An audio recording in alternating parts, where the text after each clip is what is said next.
More minutes. Before we formally get started with our panelists, I do want to introduce two folks that are going to not really be visible, but we do working behind the scenes. One is Tanisha George, and she'll be our admin, and I'm going to let her introduce herself momentarily. And the other is Kadisha Cox. And we're so happy to have Charmaine Perry, author of Arise. We were just on IG Live with her. She's also been so gracious enough to be a sponsor of this webinar series and provide books, one book per webinar to a person. So during last Wednesday's session, we were able to find a winner. Miss Madison Moore was our winner for the first session. We'll be announcing another book giveaway today. So, stay tuned to definitely find out who the winner is for today. And without further ado, I'm going to let our behind the scenes folks introduce themselves before we get everything started. So, Tanisha. Good afternoon, everyone. My name is Tanisha George. I am a current candidate at Stony Brook University for a master's in social work and a master's in public health. At this moment, for the summer, I'm an intern for Vision Street and Choice for All as the research and policy intern. And I will be in the background doing the admin and talking to you in the chat. Great. Hi, my name is Kadisha Cox. I'm a rising senior at the University at Albany, pursuing a major in business administration and with a concentration in marketing and management. I am Vision Street Research's senior marketing intern, and I will be helping everybody with live tweeting today and making sure that we're all on the same page with our hashtag. Make sure if we post anything about the webinar today, we'll be using hashtags that I will be putting in the chat. The VSR Workforce Webinar Series. It's kind of long. And the Vision Street Research Twitter would be in the chat as well, at Vision Street Res. Perfect. Thank you for that, Kadisha. So I'm going to get started because I like to respect people's time. If you know anybody that has registered, I know we have at least a dozen or so other people that registered, so hopefully they'll be joining shortly. Could just be running a little behind. Welcome, Ricky. Nice, from Baldwin. So thank you. Baldwin Strong is in the house. I always like to see that. So we have Ricky Garcia from EOC. Isis also here, one of the interns. So glad to see you. So my name is Erica Hill. I am the principal of Vision Street Research. It is a consultancy agency here in Baldwin, New York.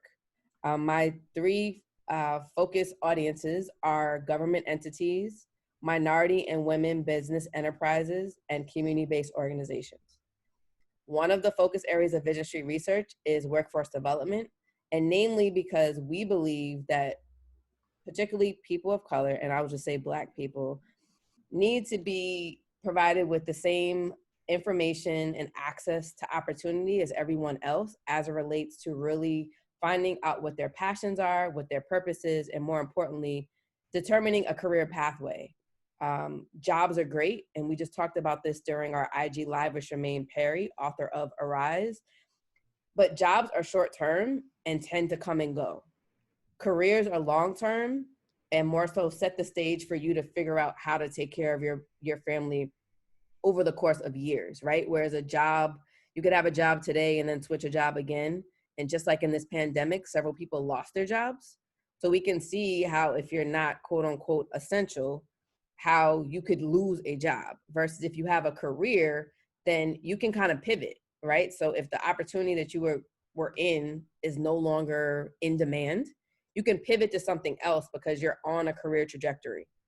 So during last Wednesday's session, we focused a lot on job training and acquiring hard and soft skills. We talked about some of the jobs that are in demand, particularly in the tech industry. One of the quotes is, there's a tech job in every company, right? And it is, in every industry, somebody needs tech, right? Somebody needs someone to help with their cybersecurity. Somebody needs somebody to help with their firewall. There's a tech opportunity pretty much in every organization. And there was also discussion about financial services, because now that people have found themselves in this economic downturn, there is also, the need to understand how to better leverage their resources or reinvest things in different ways. So financial services advisor was a career mentioned as well. And then anyone looking in data sciences. So it's great to identify the jobs, right? And finding the jobs is one of the steps, right? But the biggest step is figuring out how you can get that opportunity to talk about why you should have the job.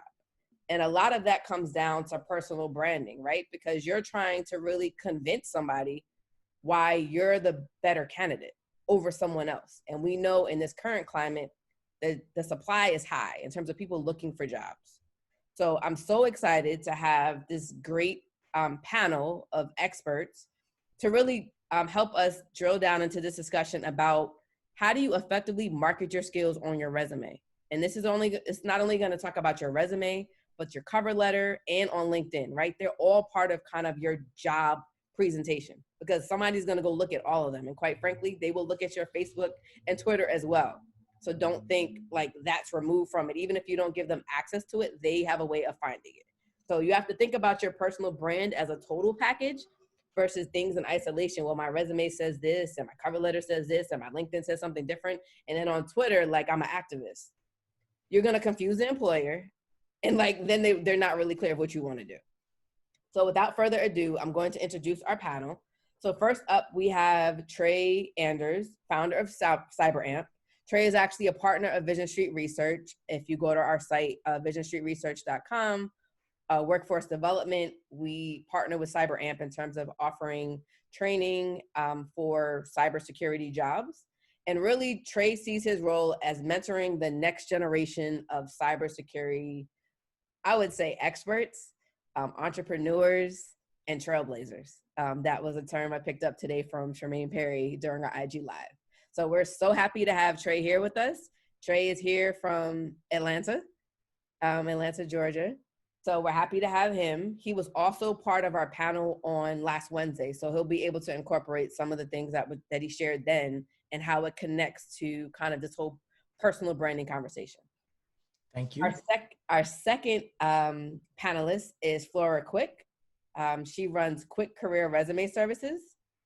She has a master's degree in counseling from LIU, has 5+ years providing career coaching and resume development services to students, entry to mid-level professionals, and career changers.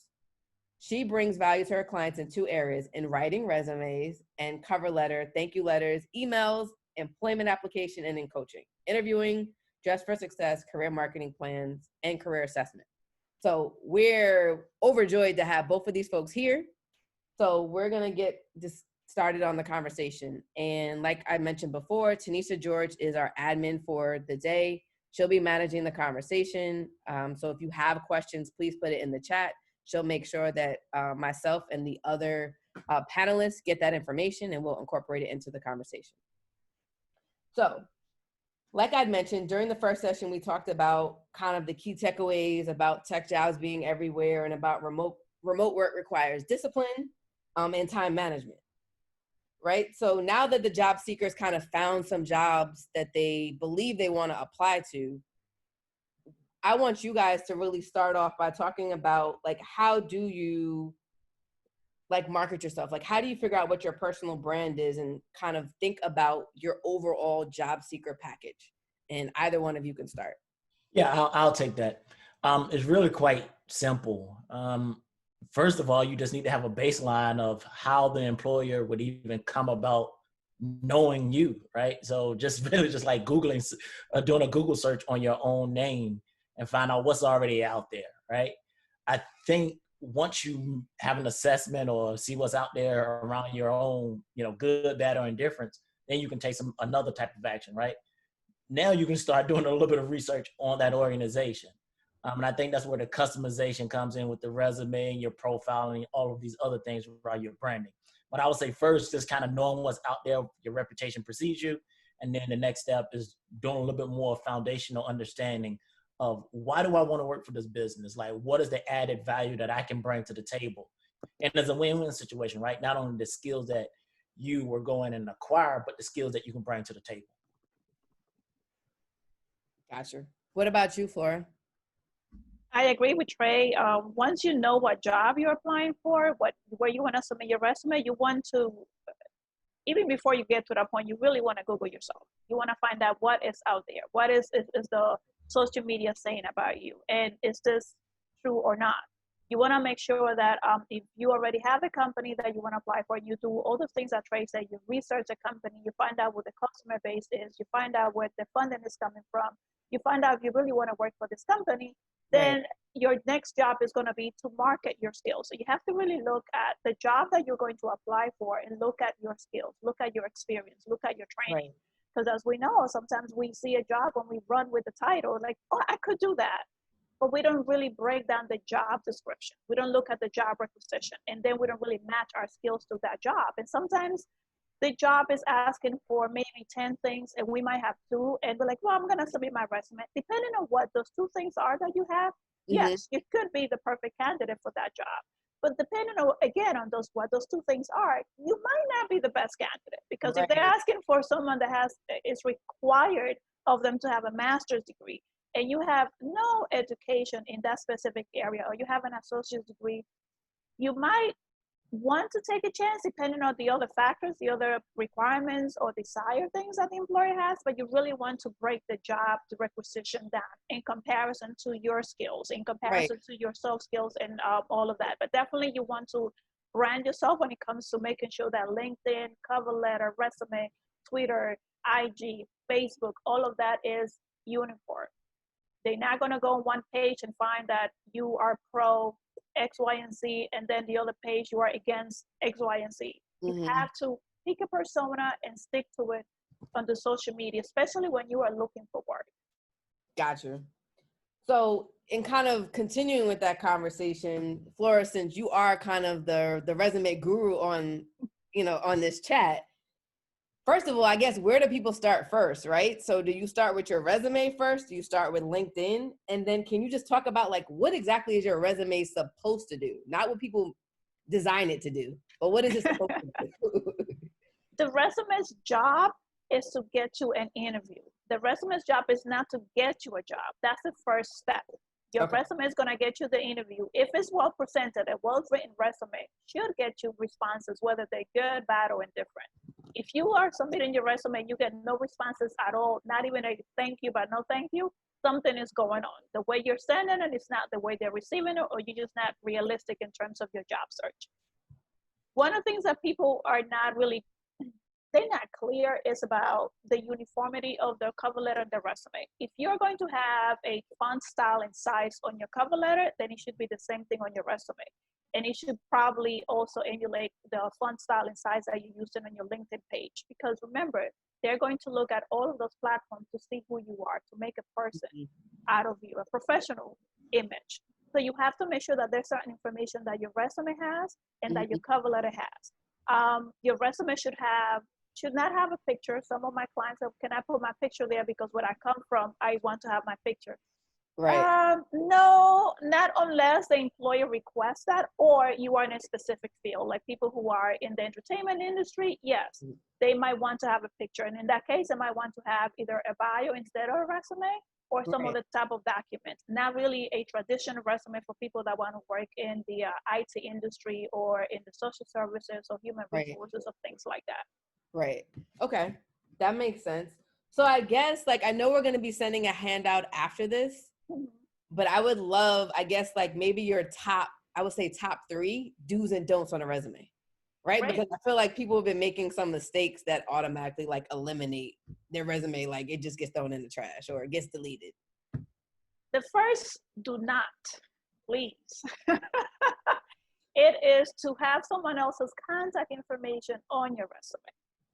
Some people say, like, if you're married or if you are in school, you shouldn't have your email address that belongs to your school or to your employer on your resume. You should have an independent email address, something that when the employer sees it, they're going to be able to relate with what you do to your name, to what you're trying to do in that company. The resume's job is supposed to tell the employer who you are, what you do, and what you're going to do for them. It has to be visually appealing. So I think my three tops will be the contact information has to be accurate. It has to be yours. Your Okay. resume is supposed to have an objective in terms of telling the employer with one quick look, wow, this person is applying for a human resources specialist position. Right. Wow, this person is applying for an IT entry-level position. They shouldn't have to guess what you're going to, where they should place you. It's not their job to find you a place. It's your job to say, look, Trey, I'm submitting my resume for the IT entry-level position that you have available, and this is how I qualify. This is what I'm going to do for you. Got you. So contact information, go ahead. Okay. So contact information, being clear about what you're actually applying for. Yes. Was your second. And then your third was? My third will be to make sure that is, so many to choose from. Use action verbs. You want to make sure that the resume speaks the language of the position that you're applying for. If you're talking to me social services lingo and you're applying for an IT position, Right. Depending where you're sending that resume to, you are in two different universes. So you have to make sure that it's telling the employer, hey, this is what I'm able to do because I am coming from the industry. And if you're trying to transition into a new career, then you want to look for transferable skills, customer service, CRMs, any trainings that you have done and things like that. Okay. I have a couple of them that I can add. One of the ones that just kind of drives me a little crazy, but I don't think people recognize. Your email address says a lot about you.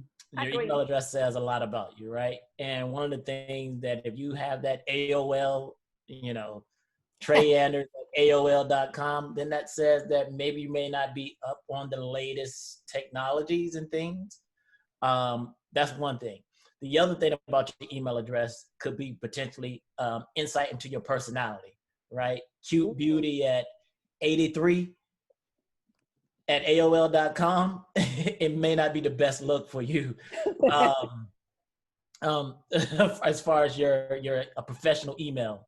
And then the last one tip that I would have, try to pick a geographic location and not a specific town unless that town is relevant, right? So on your resume, in my case, I stay in the city of Sandy Springs, but it's metropolitan Atlanta, right? So I don't want them to get discouraged or an employer to select me out based on a town that I'm applying for if it's a metropolitan area, right? So if you put in Queens, but you take a job in Brooklyn, like it's New York, right? It's just New York City, right? So I will say those are the three things that I will focus on. And then the tried and true, right? Have someone else, have a professional proofread or find the best person that you know to have those skills to make sure that everything is, the grammar is correct on those pieces. Right. So two things that came up in both of your lists, which I appreciate. So Flora, in your list, you talked about the contact information. So what I was told, ironically enough, before I restarted this business, was that your address shouldn't be, now the town, I hear what Trey's saying, but your address should not be on there. Whereas when I first created my resume, it was like, put your full address on it, you put your email address, you put your phone, like pretty much somebody can just come to your house, quite frankly, and visit you themselves if they wanted to. But I've since seen that you're not supposed to put your address. So I wanted to, confirm, is that correct? That is correct. When you're gonna, especially if you're gonna post your resume online, you could just have your email. And like Trey said, and I agree with that 101%, you wanna be mindful of the email address that you have. And whether it's a Gmail, AOL, or whatever else. Gmail is what is up to date right now. So I would advise everyone to get a Gmail account, something that is relatable to what they do.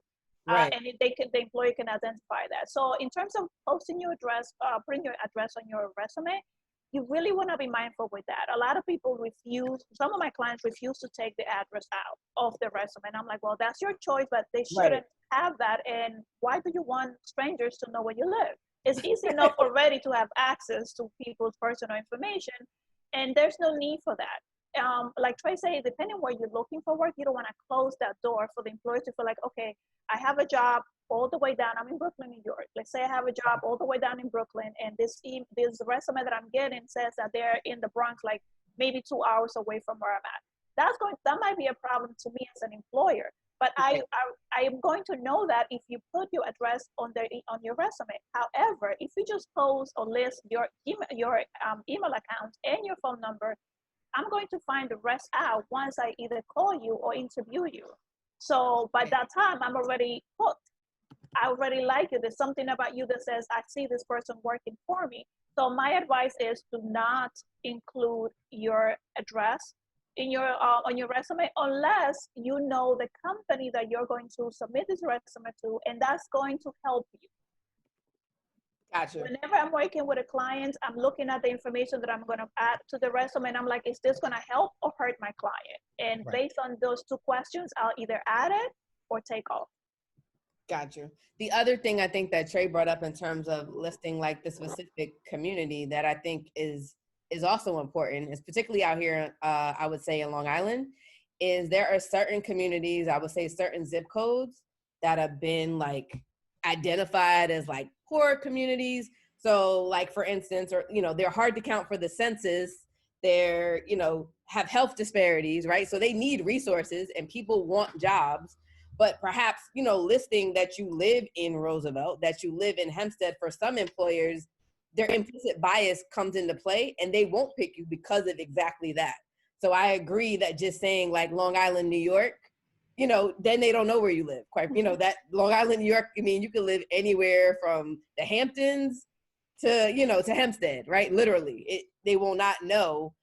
Similarly, if you are in New York City, it is, you know, better to say New York, New York, unless, to both of their points, like if you're working for, you know, an organization called Bronx Works, they want you living in the Bronx probably is a benefit, right? Because now you're a local resident, and that would give you a leg up from somebody else that has New York, New York, because you're like, I live in the Bronx, I grew up in the Bronx, so I understand the community needs, and this is why I'd be an asset. So I think those so help and hurt. Right, is that gonna help you, or is that going to hurt you? Right. Yes. So you have to assess that for yourself as you're applying for things.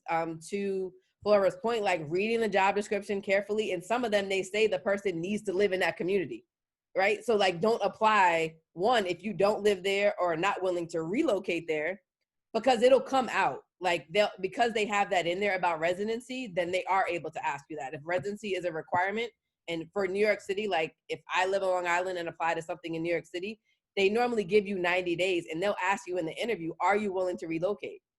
Right? Like if you're not, then perhaps you shouldn't apply to it, because they've already stated clearly in the description that you have to be a resident of New York City. Right? So living on Long Island is not New York City. It's not.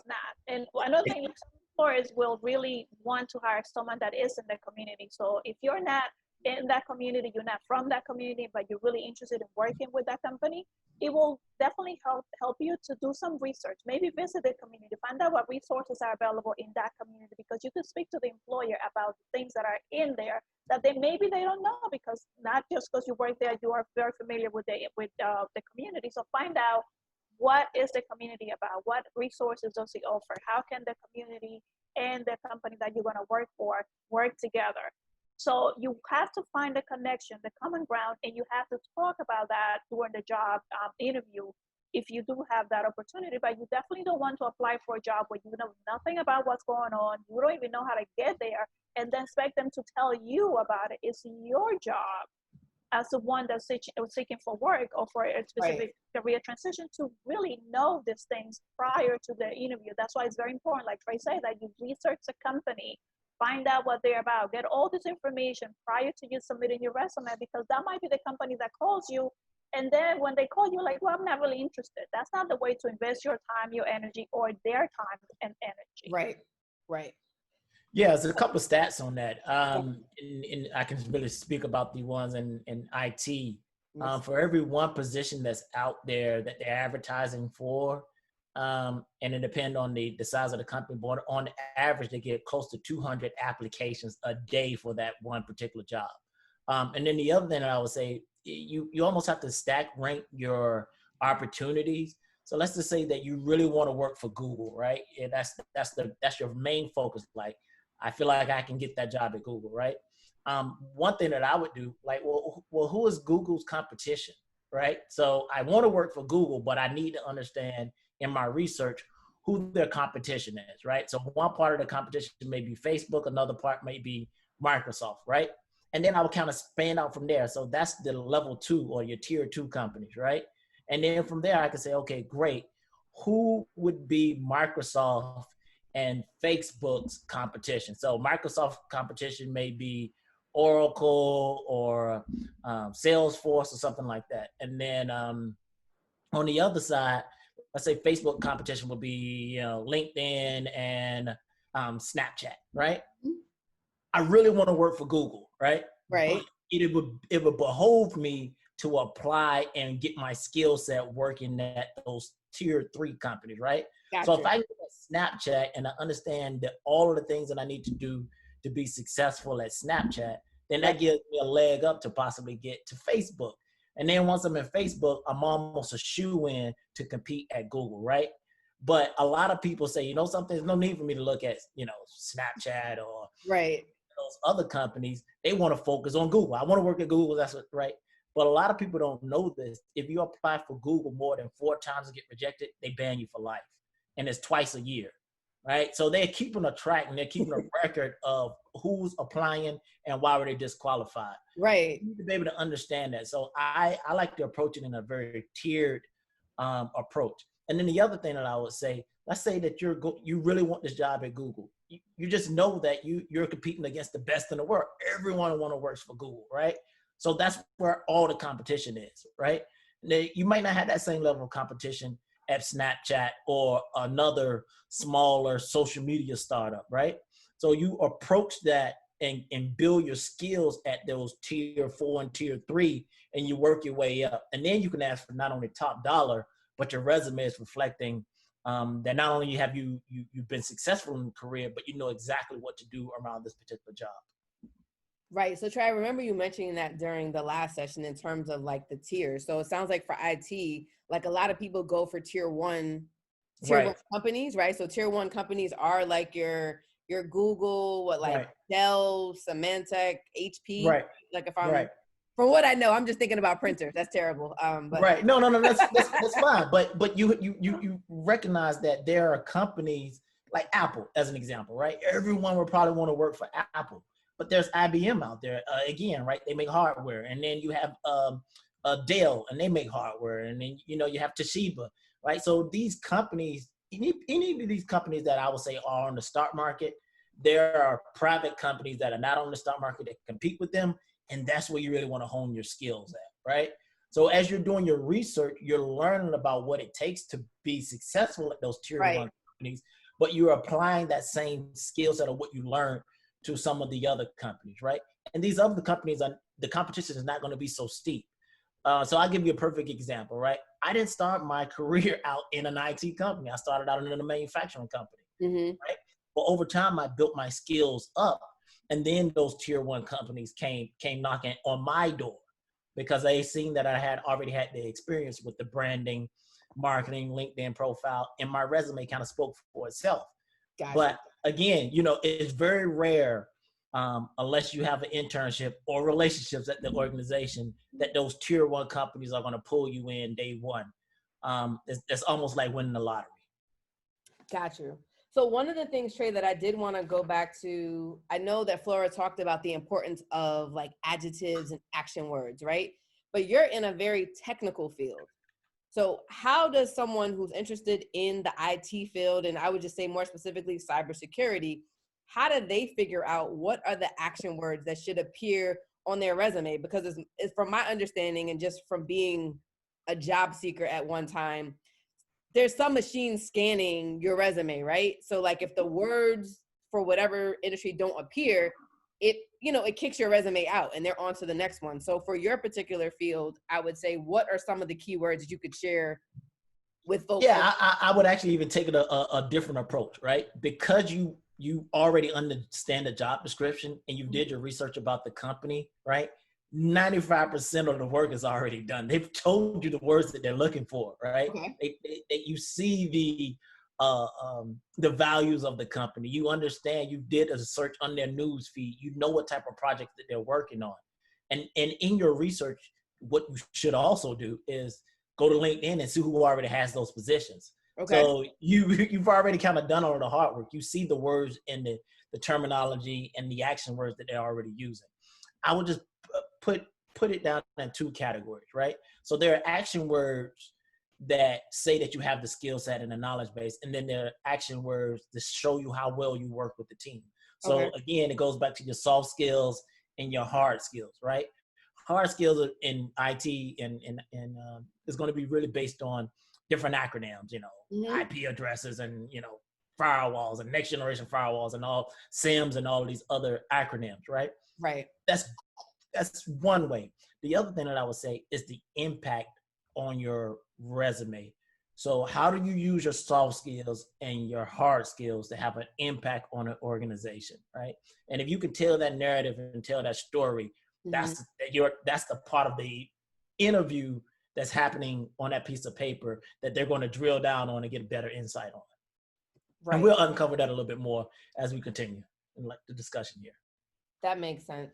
So one of the things, since I think that's a great idea in terms of the keywords, and I think from what I've also been told, that works as well with LinkedIn. So something that I read was about taking someone's LinkedIn profile, so to Trey's point, and if you have some sort of software that has like a word cloud that you can put, pretty much do a scan like what people do, what employers do, right? And you can see all the words that appear. So if I want to be a cybersecurity expert, I would go to Trey's LinkedIn profile, right?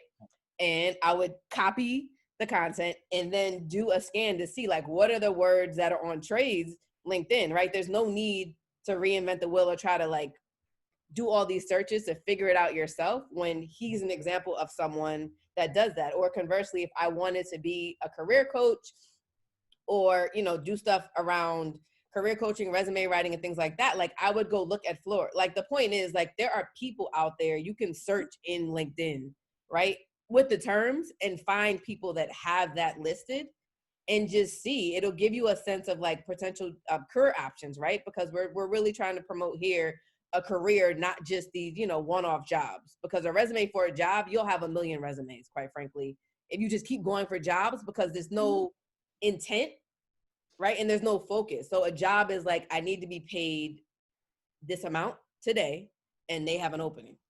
So it's you responding to somebody else versus you saying what we've discussed, like, here's what I'm saying my goal is, right? I want to work in cybersecurity. I want to work in marketing.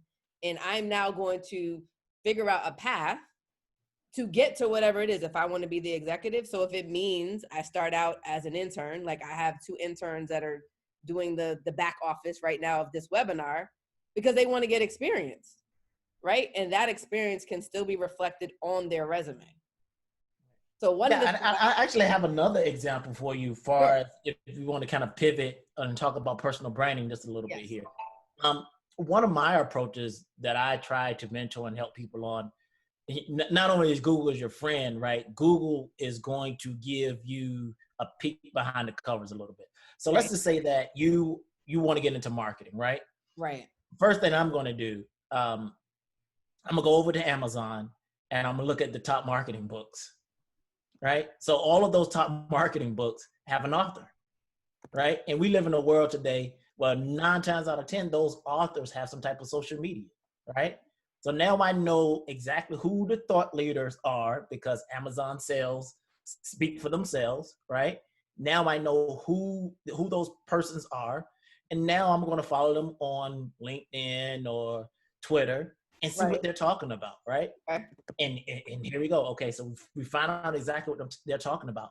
These are words that I need to add to my resume. These are subjects that I need to understand on and have a grasp of on my resume.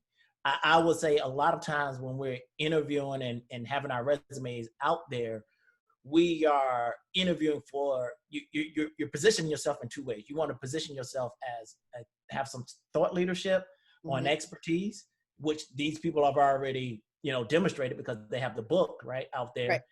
You're speaking on the same language. You're using the same vocabulary. You're literally drinking and getting the same information that they're putting out in real time, right? Right. And the other thing that I would do is whatever conference is associated with your industry, right? So I know the top marketing books. I befriended the top marketing experts online. Now, what are the top marketing conferences that are out there, right? Subscribe, follow it, understand it, get involved, right? And now that I have the network that's associated with those top marketing organizations, I would then be able to pivot, and I'd be able to talk to organizations when they finally do call me back and talk to the resume. I'm not only talking about currently what's going on in the industry, but I'm also positioning myself as an expert in thought leadership and talking about what's happening in the field. So that's what a lot of organizations, they want to understand, what can you do today and how can you assist tomorrow? And I think a lot of times we kind of get caught into what's going on today. This is how we do business today. But if you do business like that today, you're missing out. Well, what's going on with social media in this example as far as marketing? How is AI is going to affect that in the future, right? If you start talking about how AI is influencing marketing, you're now positioning yourself in a whole different genre and business as been seen as a thought leadership. The world then comes knocking on your door because you're seen as that person that has that knowledge and can help organizations make that transformation. That makes sense. And that actually leads me to another question I wanted to ask you all. So during the last session, Daniel Lloyd of Minority Millennials mentioned about his opportunity, right? So he has an opportunity in terms of the financial services industry. And one of the challenges he's had, particularly with African Americans, with getting quality resumes, right?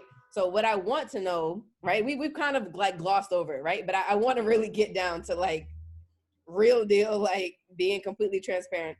What, from you all, from your experience, like what have you seen in terms of what is the challenge in terms of the poor quality? And I'll give you an example. So I was over the internship program in the Nassau County Comptroller's office, and we had a program. We did blind interviews, right? So I did blind interviews because I was trying to eliminate some of the things I talked about, implicit bias, right? About your zip code, about, if it says you're part of the Black Student Union, then obviously we know you're Black, like there are things that obviously become cultural identifiers, right? So we remove those, but even when we remove those, I hate to say it, some things still became obvious because of other things, right? So people had, somebody applying for internship with the government, and the government tends to be more conservative, had this designer resume. I have no clue what they were applying to. I don't even we clearly had a description, right, of what you needed to have. So I'd given you the blueprint because I wrote them with other folks, right? So I had a designer resume that had like things horizontally and vertically. I was not clear of any of the person's work experience at all.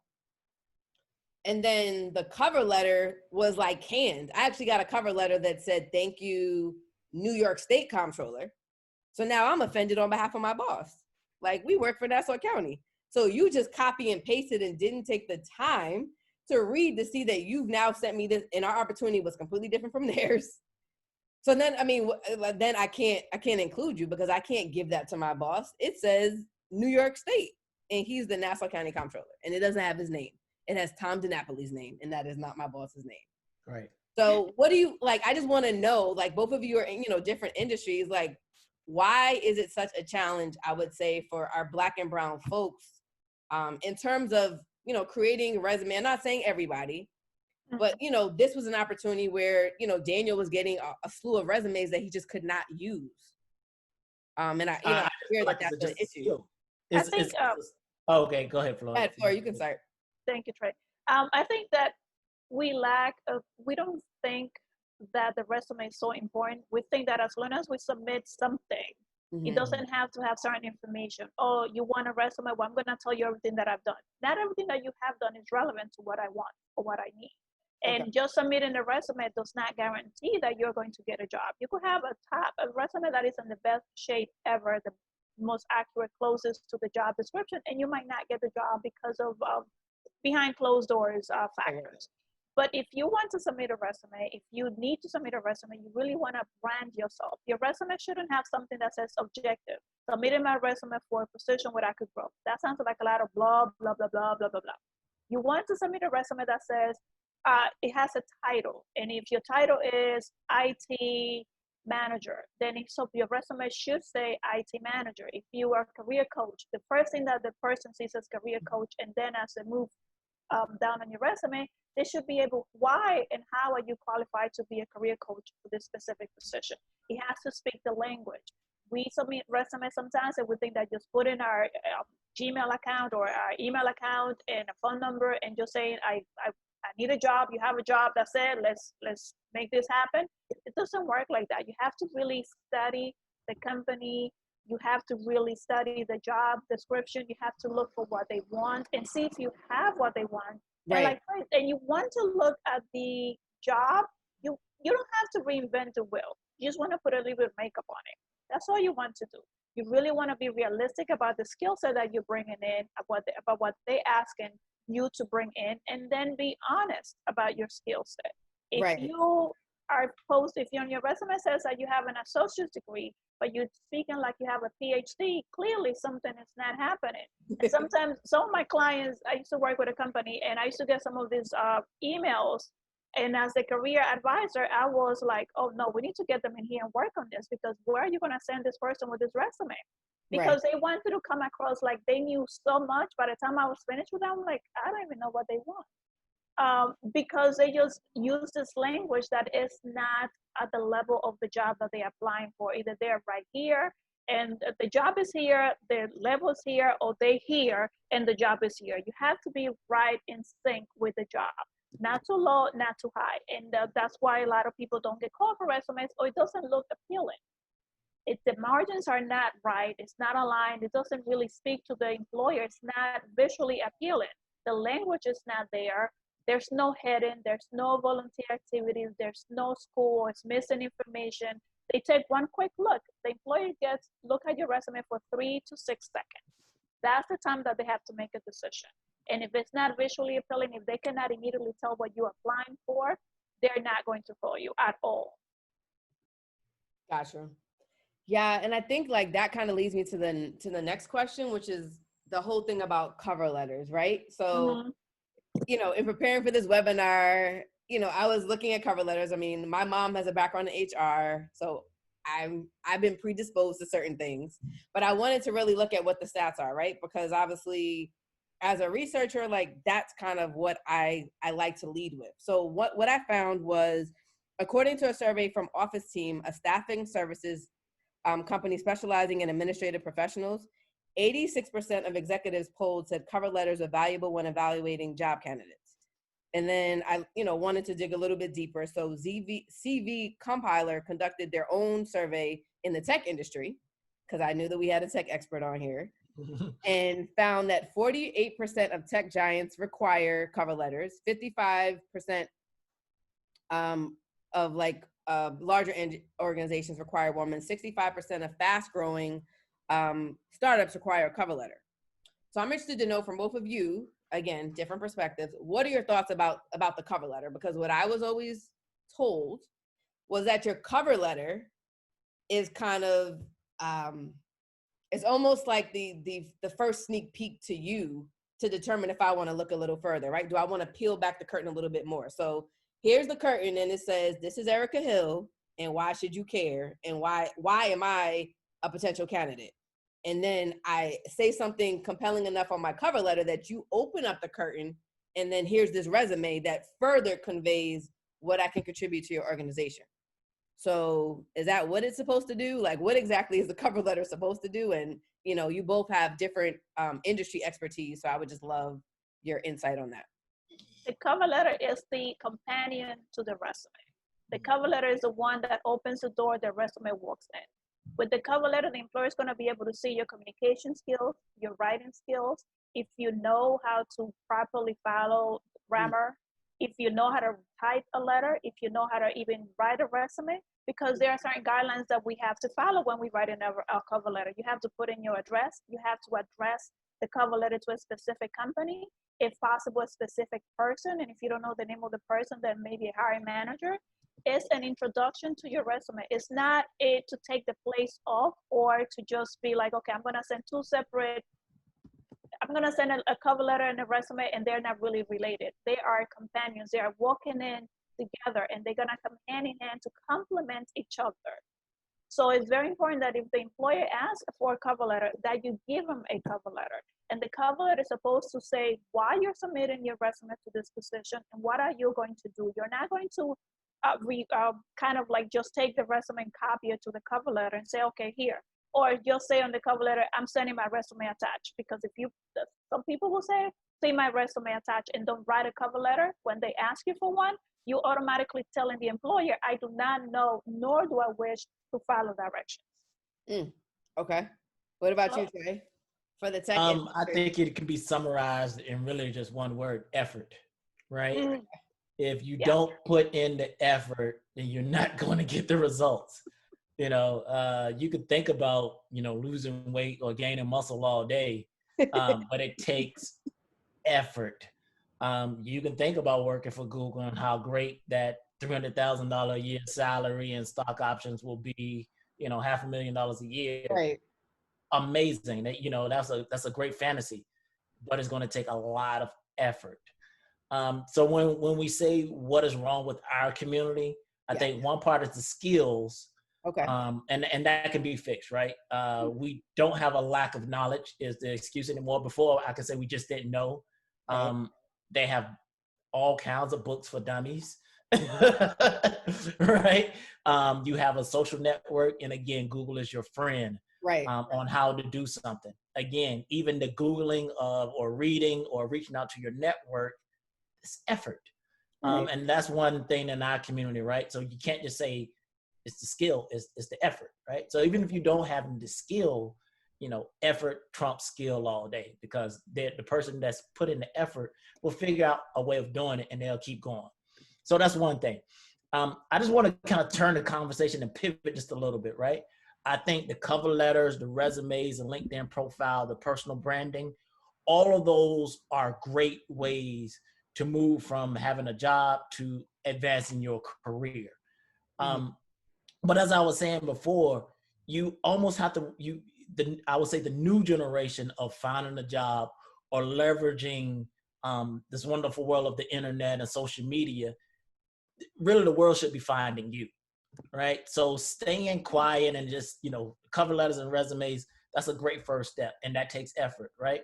But you might as well continue, right? So if you're doing your resume, your LinkedIn profile, and you've already made a decision around what field you're going to join and what your career path will be, again, that's your own self-assessment. Right. You really want the world to come knock on your door, right? So I heard the discussion around resumes and cover letters, but it wouldn't be great if recruiters called you. Just think about that. And I get calls from recruiters all the time, right? I'm not actively seeking a job, they're reaching out to me. So that's all about positioning and branding. And when you start that positioning and branding process, it pays dividends for you for a very long time. And now you're seen again as a thought leadership, a subject matter expert.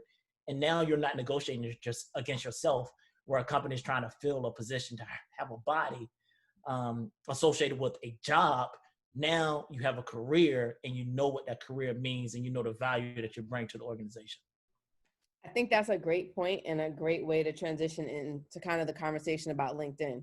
Because what I will say is Trey makes a very valid point, and as I'm going to say an OG in the tech game, right. His LinkedIn speaks volumes. And I'm sure like if he posted his resume on any sort of job site, right, he wouldn't have to apply to the job. Like if he posted it on Indeed or any of those places where people are constantly looking, recruiters are looking at people's CV and things to then contact them. Because I too get contacted, and I actually get contacted for some tech jobs because I have some keywords on my LinkedIn that tech people want, right? They want people that can do project management. They want people that can exist and work effectively in agile work environments, right? And I have those on there because that is part of who I am, right? Like I'm not looking for a tech job. It just happens to be, those are some of the key words that trigger, tech companies to contact me. But I would say it goes back to kind of where we started, which is about the personal branding. So you have a cover letter, you have a resume, and those are definitely things that end up being things you're sending out to other people. I would say that your social media becomes how people come to you, right? So the LinkedIn is typically the go-to for business entities. you know, that they want to figure out, like you send your resume and they're like, okay, whatever. They could put whatever on there, right? Let me see about how they're presenting themselves on LinkedIn, right? Like, and who are they connected to? So Flora, I would like you to, if you wouldn't mind taking a few minutes just to discuss like how your resume and LinkedIn should or should not differ, and kind of any tips. And then Trey, you can jump into any tips in terms of how you present yourself on your LinkedIn, because it is different than a static Word document or PDF that you're sending to someone. Definitely. One of the things that the first thing you want to look at is your profile picture, which is not going to be posted on your resume, of course, but it's going to be on your LinkedIn.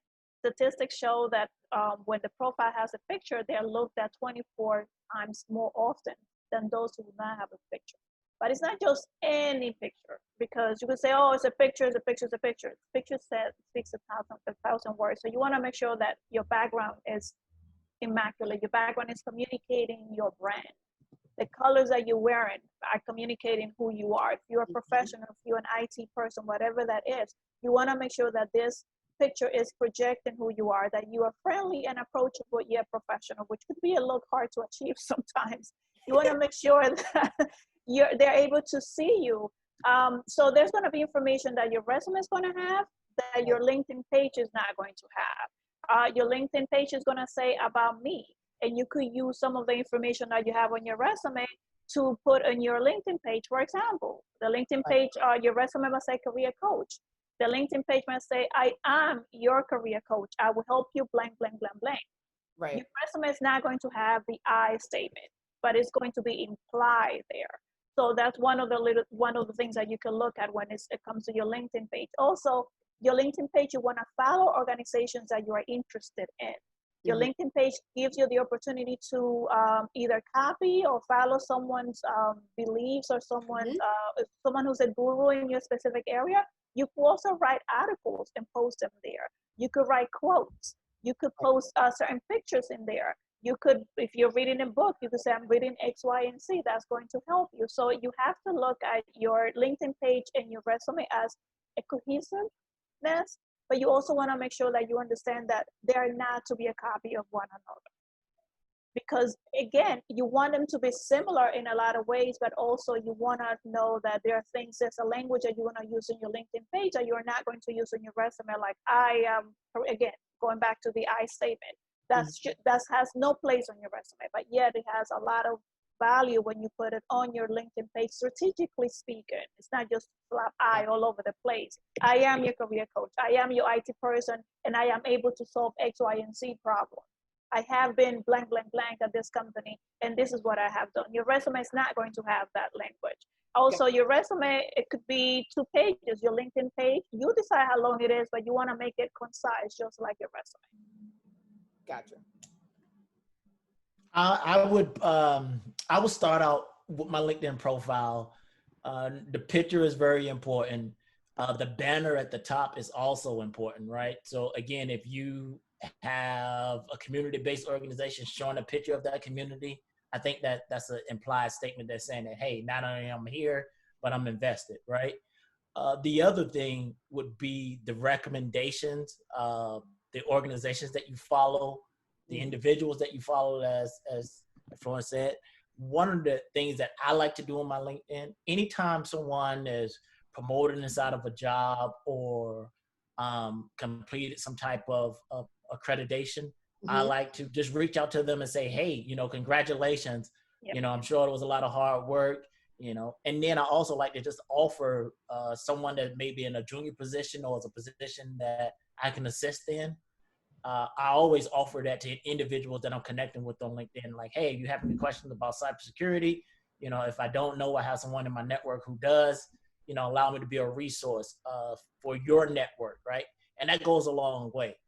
And then the last thing that I would say, posting content that not only positions yourself as an expert, but shows that you're studying and a student, again, effort of your own career, right? So cybersecurity for me, I need to be aware about what's going on with some of the bigger name brands and what's going on as far as the different types of cybersecurity breaches. So as I'm posting this information, it lets me let my peer group know that not only am I interested in the subject, but I'm staying close to it. And then as far as the recruiting side of it, like I said, the recruiters reach out all the time to me, right? And one of the things that the recruiters don't tell you about, they will much rather hire someone who's already doing the job than to, take a resume and try to find out if someone has have the skill set to do the job, right? So that's a double-edged sword. So I would say someone who doesn't have that experience, LinkedIn is the perfect way to find out how to get that experience, right? I don't know anything about market research, right? But I see that Erica has project management and market research on her LinkedIn profile. Hey, Erica, my name is Trey. I'm interested in finding out more about the career. Is there any resources that I could come across or you could point me into to help me come up to speed in this industry, right? Quick blurb. And what I would say is most professionals love to give back. It's very, very few people, including the executives. I connect with a lot of executives at the Fortune 500 companies. If you ask them a very poignant question and they can answer the question and be done with it, that's the world. And then they connect with you, right? So then you build your own network. Now you got all these high profile people. You're seen as a thought leader. You're participating. And that just makes the recruiters target you more and ultimately give you those opportunities. And then the resume, then the cover letter, and all the other things come into play. I think that's an excellent point. So some of the things that I heard you say, one was about kind of using LinkedIn as a networking tool, right? Yes. So that's what I heard you say. So if I don't have the skills, or I want to augment some of my skills, right, enhance them so that I could be a better fit for whatever career I'm trying to pursue, reaching out to someone who has some of those keywords, right, listed on their LinkedIn, could be a resource. And they can share with you other resources, like, they may have one pagers, they may have links. I know during the IG Live today with Charmaine, we talked about informational interviews, right? So those are really simple ways, and people are more open than you think. Yeah. You have two people right now on this webinar that'd be more than happy to do it, right? And I always say, like, don't ask anybody for more than 30 minutes, because then you become more like a client appointment, and people typically bill people by hour, right? So 15 to 30 minute chat with someone to say, like, hey, and that could be a chat in the LinkedIn. Some people talk absolutely completely in the LinkedIn. Other people, they'll get on the phone with you, but just to say, like, hey, my name is Erica. I have an interest in cybersecurity. I see that you've been in this industry for quite some time. Would you mind if I ask you a couple of questions? I'm interested in pursuing a career in that. Trey will respond at some point and say, sure, here's some quick resources. And oh, by the way, I have a boot camp. So you might be interested in it. Let me, send you to the website. But either way, I'm happy to be a resource for you in this particular industry, right? It's sweet and simple, and an easy way for you to retain information without, you could go on Google, and it's not to discount it, but like Trey is someone that would respond to you with resources. And then again, it's your effort. Now, if he sends you something and you choose not to do anything with it, that's on you. Right. And I'll take it one step further. Once I see that effort is being applied, right? And like, hey, Erica says, hey, Trey, thanks for that, right? And we connect on LinkedIn, and I see the fact that you get your first job and all those other things, right? When it's that opportunity, like, hey, do you know anyone that may be a good fit for this? And like, something, I had this intern or this person that just got started in the industry. She just passed her certification. I told her congratulations last week. I think she'll be perfect for this job. So that's a great way to kind of build your network, get your foot in your door, and go from that job to career.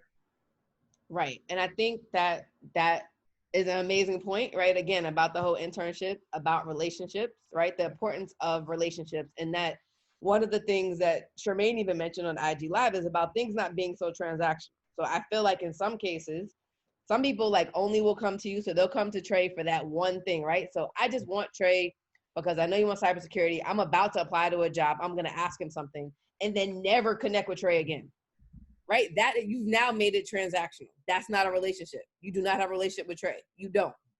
You've made it a transaction. You asked him for something. He gave you something, and then you never followed up. Like a simple thank you, Trey, for the information. Hey, by the way, because of you, like I was able to get this internship, or you want to keep the conversation going because to Trey's point, Trey gets contacted all the time about jobs, right? So recruiters are constantly contacting Trey, which means they trust Trey as an expert in this field. So even though Trey may decline the opportunity, they say, you know what? He's like, I can't take it. However, I have someone that I've been training, someone that, like he's now endorsing And great you. recruiters do that all the time. They were like, do you know anybody else that may be interested in this? Mhm. Right. Sure. So he would refer it. And I mean, Flora, you can feel free to jump in. If, you've seen that in other industries where folks, stay in contact with with other people in industries and have found opportunities, right? Yes, yes. I very close friend of mine actually was looking for work, and Okay. he was not he was out of work but not really looking, and someone approached him. And someone was like, oh, we used to work together at X, Y, and Z, but their relationship started like maybe 5-6 years ago. They worked together, they separated, and they stay in touch via social media. And every now and then he will send his friend a meal like, hey, text, hey, happy Father's Day. Hey, hope the family's okay. Happy holidays. How's everything going? Just, they're never met in person after that, but they maintain that relationship. So now when the position became available, the person was like, oh, I know the perfect person. Let me reach out and see if they're looking for work. And it just so happens that the person was looking for work, and the other person made the connection. So it's about you creating that relationship and maintaining that relationship. Right. Checking in on them, just saying, hey, happy holidays, whatever the case might be. And you will be able to use them as a reference for something else because they already know you from somewhere, Right. somehow. And they might be able to give you a direct referral for the job or get you the job. I think that's amazing, right? Relationships matter. And, They one do. of the things that I post a lot is like your net worth really comes down to your network. In this industry, it's highly competitive, right? Like this job market is very competitive. So you could have the skills, you could apply the effort. Having the relationship takes you a step further, right? So having someone that can endorse your skills, endorse your work ethic, takes you over, right? So, okay, great. You presented well, whatever, but now it's Trey, Erica, Flora says, you know what? No, I personally have worked with this person. Mm-hmm. And I can endorse that, they are definitely the best person for this position, right? Now it takes you a little bit further because somebody else doesn't have, may not have that person. So maintaining these relationships at every stage of your career, you should try not to burn bridges because you never know who's on the other side of the table, other side of the phone or the Zoom, right? Like you don't know, your coworker could now be the hiring manager or the recruiter. So you want to be careful about the relationships, and not that you have to be best friends with people, but maintain some sort of amicable interaction with folks because they may be the person standing between you and that next opportunity. And I know one of the questions that we have in here from Isis was, in some cases in the job description, it'll say cover letters are optional. So I'm going to tell you what I read, and they're free to jump in. Optional is never optional, right? So the person who thinks it's optional is the person who doesn't get picked, because the person who understands that their job package includes the cover letter, the resume, and if you have some sort of other document, if it's more technical, to say that, like, if you were an architect and you wanted to show some sort of design you did in AutoCAD, right? For yourself and for your industry, because you've done the research, you understand your personal brand, that nothing is ever optional, right? Optional is a way to weed people out. Just please understand, anytime something says optional, it's an easy way for an employer to weed you out, because the person that took the option is the person that they're like, oh, you thought it was optional? Great. All right. We don't got to look through any of these because they don't have a cover letter. When right? the Like employer says that, it's real well, simple. yes, it is. If the employer says the cover letter is optional, you want to include that cover letter. If the employer says it's required, then you definitely want to include the cover letter. Some employers just want you to submit your resume. That's fine. But you want to follow the instructions that employer has posted. If it's optional, like Erica said, then you definitely want to submit that, because you're telling them already the kind of person you're going to be when you come in there. Like, well, I have the option of coming in Right. at 9:01 or not coming in at all. So guess what? I'm not coming in and I'm not going to check in. Right. You're already sending the message to the employer that I will choose the less to do less for you. I'm not going to go above and beyond. I'm not going to ask for anything else. I'm just going to take it and kind of like go to my little corner and do it. And that's it. So I'm not going to be that engaged with you because I'm not really that interested. So even by not submitting that cover letter, if they're asking for, you're already telling them, this is what I'm going to do for you. Very little. And no one wants to hire people like that. You want to hire people from the beginning, interview them that they're, you know, they send in the message that they're going to go above and beyond for what you want for your company. So if the employer requests one, if they say that it's required, submit it. If they say that it's optional, Right. submit it. Only if they're not asking for a cover letter, because also you're not gonna, if they're not asking for a cover letter, do not send one because they didn't ask you for it. If they say just the resume, then just submit the resume, because by you're sending them the cover letter, now you're giving them extra work, which they didn't ask for, right? And you're already telling them that you are not following directions because exactly you right. asked me for the resume, but I'm going to give you the resume and the cover letter and my references. Are like, oh, no, no, no, no, no, no. Did you not hear what I asked for? Yes, following directions is definitely, if you haven't learned, if you do not take anything away from today, following directions is very important, right? Like that's the most basic thing. Like read what they ask for and follow instructions. Failure to just follow the instructions just automatically takes you out the game, Will cost right? you. Like because all they do is scan, like, did you follow directions? No, they didn't. Okay, thanks. You know, like I know when I would talk to people that were at job fairs, they would tell me all the resumes they dumped in the trash, right? Because some of the stuff, like if you knew the employer was coming and you're on like a college campus, they again told you what they're looking for and they told you what you needed to bring.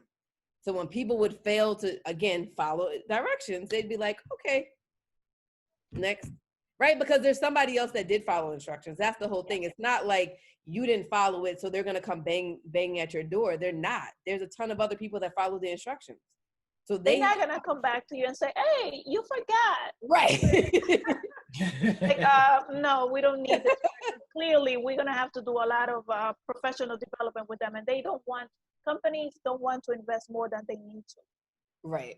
So Yes. you have to already bring something of value to them so they could add to that value. But if you have value and you're not showing that, Right. they're going to keep it moving. We're like, no, I have 100 people, 200 people. I have Right. 3 more resumes to read. No, thank you very much. Keep it moving because clearly you're not the right person for this position, but you might be the right candidate, but it's how you're presenting yourself, the message that you're sending to them by submitting documentation that you have not been asked for or not submitting documentation that you've been asked to submit. That makes complete sense. So we're right at 2:15. I like to be punctual and respect people's time. So if you all can just kind of share any, golden nuggets or final things as we close this out in terms of personal branding, marketing your skills on whatever platform, just kind of your final, I would say, gift to the audience. I would appreciate it. Yeah, I would just say your career will be a direct reflection of how much effort you put into it, right? So if you want to have an amazing career, it's going to take a lot of effort, but it will pay off for you, right? So like anything else, you kind of reap what you sow, and what you put in is what you get out of it. And moving from that job to career, it can be done. It may be frustrating at sometimes. If you don't know, find a resource, find a mentor, find some help. And I would just say that I will offer my services and help to anyone that's out there that need a little bit more guidance. I'm here for you. Thank you. Great tips, Trey. I'm going to agree with everything you say, and I'm going to add that when it comes to the resume and the cover letter, please, if they ask for the cover letter, submit it. You want to make sure that you are realistic about your skill set, realistic about your training and your education, and you want to look at the job and say, is this something that I really want to do? If you're not interested, whether it's a job or career, do not invest your time and energy. But if you are, you have to put in the effort to get there. And the rewards that you're going to get are going to be amazing, because having a career is doing something that at the end of the day, you go home and you're like, wow, I helped someone today. I did X, Y, and Z. I helped create this. I helped this make be better. That is what having a career. Having a job is just going somewhere, punching in the card, very technical, very not non-engaging, transactional, and going back home. And some people find satisfaction in that. Was never one of those people. I need to feel like I made a difference in someone's life. So you want to make sure that whatever your passion is, that you pursue that, and that you look for a mentor, that you find someone that's going to guide you in the right direction, that you you find that ed that you have inside of you and follow that, because that ed was put in there so for you to make a difference in the world. Thank you.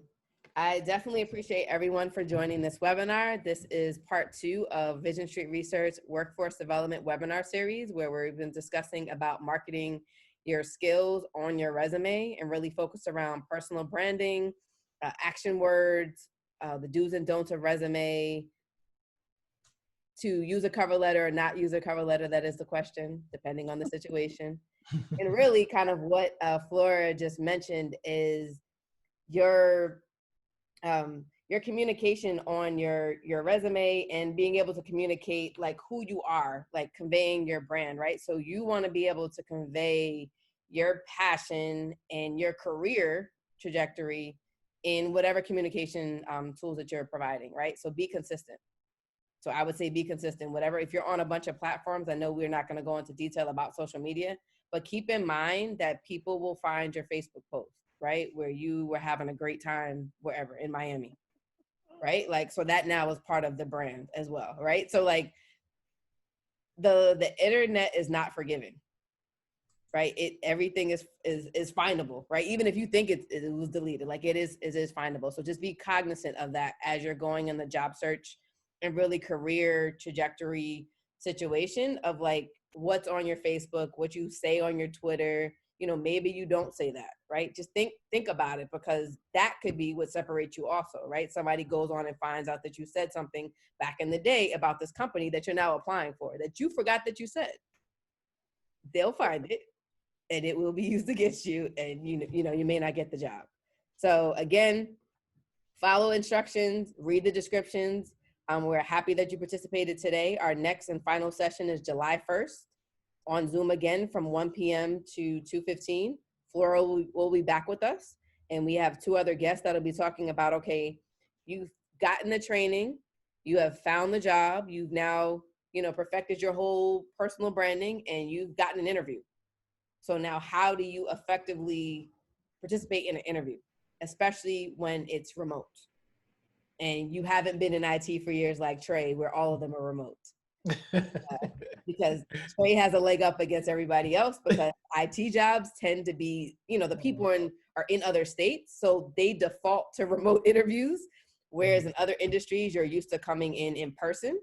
So having, we'll be providing tips about dressing, about the, what should be in your backdrop, just about all the preparation that's to come into play as you prepare to be in a remote interview. And that could be a one-on-one remote interview, a group interview, or it could be an interview being conducted as part of what is now these remote job fairs, which Flora will talk about because I've not heard of them and they sound very interesting to participate in. So thank you again. You can check us out at www.visionstreetresearch.com. We do have internships posted on our job seeker board, which is posted by our admin, Tanisha George. You can also connect with Flora Quick on Instagram.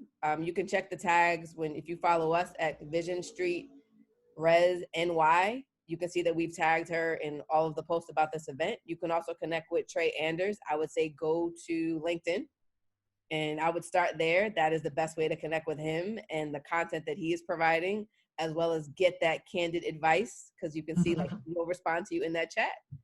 So thank you again. Have a great afternoon, everyone. And I hope I'll see you next Wednesday.